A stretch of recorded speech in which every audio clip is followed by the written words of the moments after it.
विशाल शेर और चतुर गाय, जादुई बाघ भेड़िया।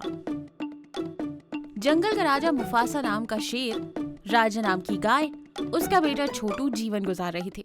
एक दिन माया नाम की एक दुष्ट बाघ भेड़िया छोटू को देखकर अपने मन में सोचता है, अरे वाह, ये गाय का बच्चा कितना अच्छा लग रहा है। इसके मुलायम मांस से तो बड़ा मजा आएगा।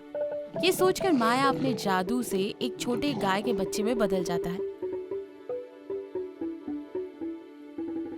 और छोटू के पास घूमने लगता है, जिसे देखकर राजा कहती है, बेटा यूं अकेले क्यों घूम रहे हो? तुम्हारे माँ बाप कहाँ हैं? मैंने पहले तो तुम्हें कभी यहाँ नहीं देखा। मैं पास के जंगल में रहता हूँ, रास्ता भटक गया हूँ, अंधेरा होने वाला है, क्या मैं यहाँ रह सकता हूँ? सुबह होते ही यहाँ से चला जाऊंगा। अरे इसमें कौन सी बड़ी बात है, तुम हमारे साथ रह सकते हो। सुबह होते ही तुम अपने माँ बाप के पास चले जाना। यूं माया राजा और छोटू के साथ मिल जाता है। मौका देखकर वो छोटू को खाने की सोच रहा था।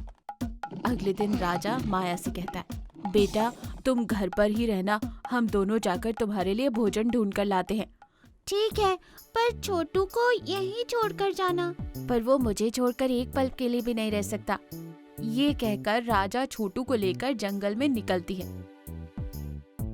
कि वहाँ मुफासा नजर आता है। मुफासा को देखकर दोनों डर जाते हैं। मुझे बहुत भूख लग रही है, मैं तेरे बेटे को खा जाऊंगा। मेरे पास एक और गाय का बच्चा है, वो अपने माँ बाप से बिछड़कर मेरे पास आया है, तुम उसे खा लो। तो ठीक है, चलो उसके पास ले चलो। यूं वो तीनों गाय में बदली माया के पास आते हैं।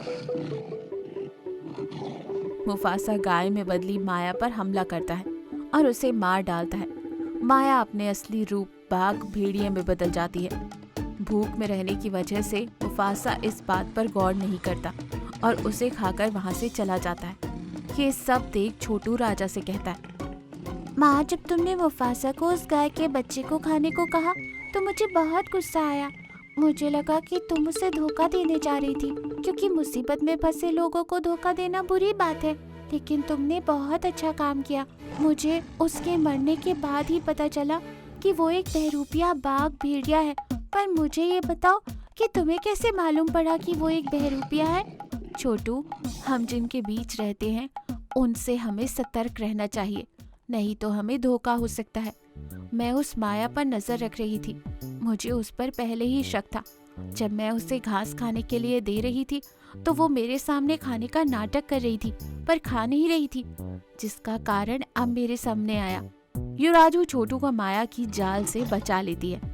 इस कहानी से हमें ये सीख मिलती है कि दूसरों की चाल से हमेशा होशियार रहना चाहिए।